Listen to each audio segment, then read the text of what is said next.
les membres du Club Média Ciné. C'est Audrey Diwan. Voilà, venez.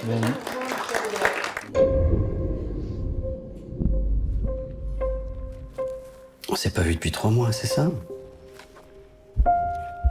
C'est ici que vous avez mal? Pas seulement.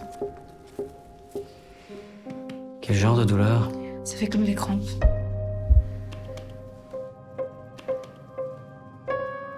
Donc ça y est, c'est fini? Vous allez rater vos examens? Oui, non? Non. Vos parents ont des problèmes, hein? C'est une histoire d'argent. Non, c'est pas ça. Alors c'est quoi?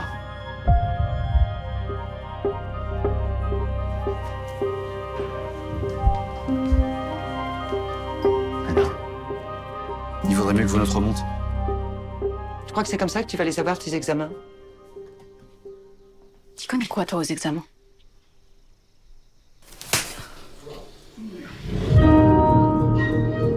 Je veux poursuivre mes études. Allez-vous-en, mademoiselle, nous n'avons plus rien à nous dire.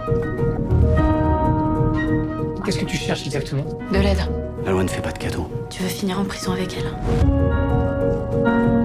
Tu crois que c'est comme ça qu'on règle les problèmes d'une vie? Je la règle comme je peux, moi. Vous n'avez pas le choix, il faut l'accepter. Le corps réagit mal, il peut y avoir des complications. C'est un vrai risque, c'est pénible.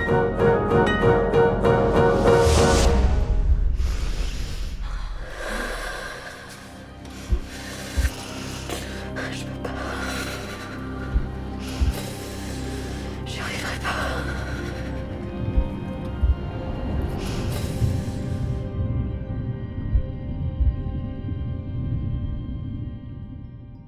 Voilà.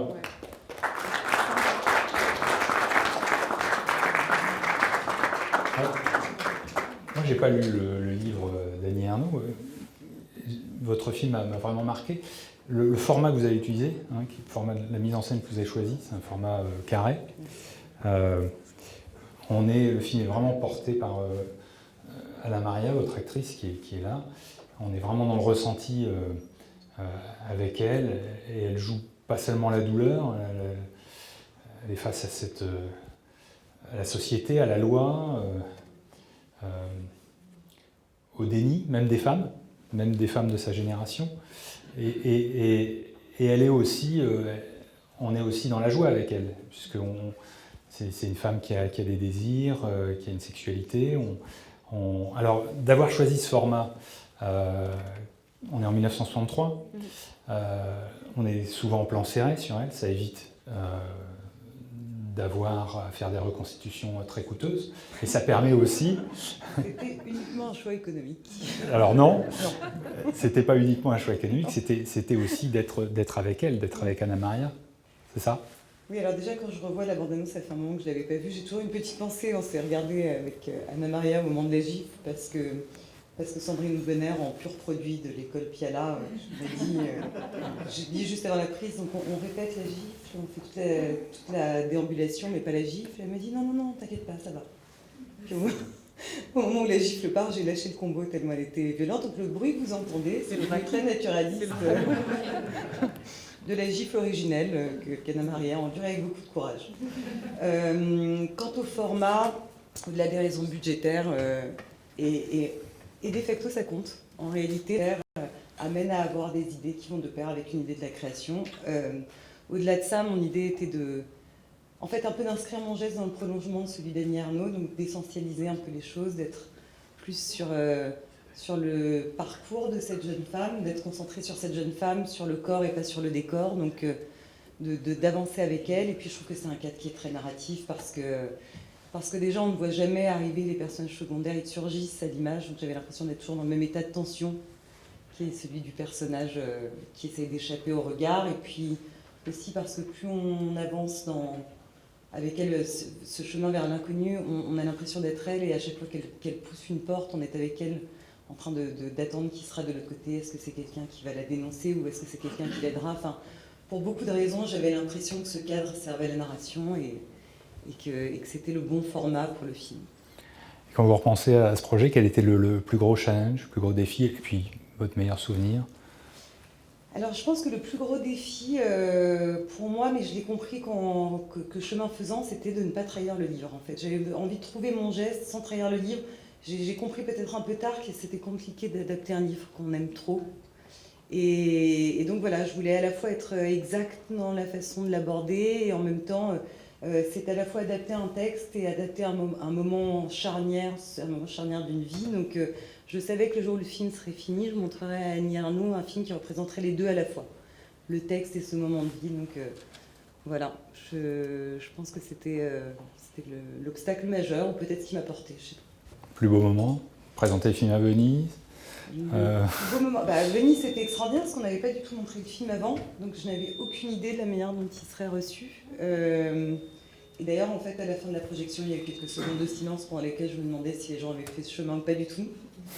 Et quand ils ont commencé à applaudir, en fait, il y a eu une succession de très beaux moments parce qu'évidemment, il y a de soulagement en fait que le chemin ait été fait par tous.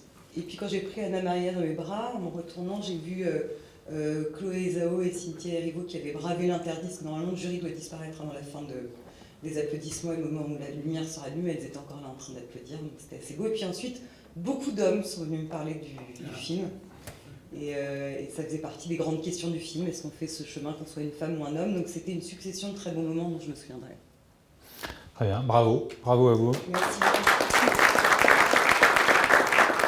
Le titre était prénomique, ouais. Je crois qu'on a reconnu dans l'événement Happening de Audrey Diwan un film essentiel sur un vrai tranche de la vie d'Annie Ernaux qui s'est passée en 63 et malheureusement c'est toujours très actuel dans pas mal d'endroits sur Terre, heureusement pas en France, mais on est toujours avec cette jeune femme qui sait que si elle donne naissance à un enfant, que sa vie sera terminée avant que ça commence. Et on a tellement envie qu'elle a cette vie qui sera consacrée à l'écriture, à d'être intelligent et de partager son intelligence, son sens de l'observation avec nous. Donc, on est là en train de dire oui, il faut absolument que tu réussisses à te débarrasser de cette vie qui n'est pas encore une vie et qui va gâcher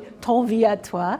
Et c'est tellement bien filmé parce que l'appareil photo, la caméra est toujours avec le protagoniste comme ce problème d'être enceinte et toujours avec cette protagoniste parce que c'est tellement illégal de se faire avorter qu'on risque la prison. Et c'était pas si longtemps que ça.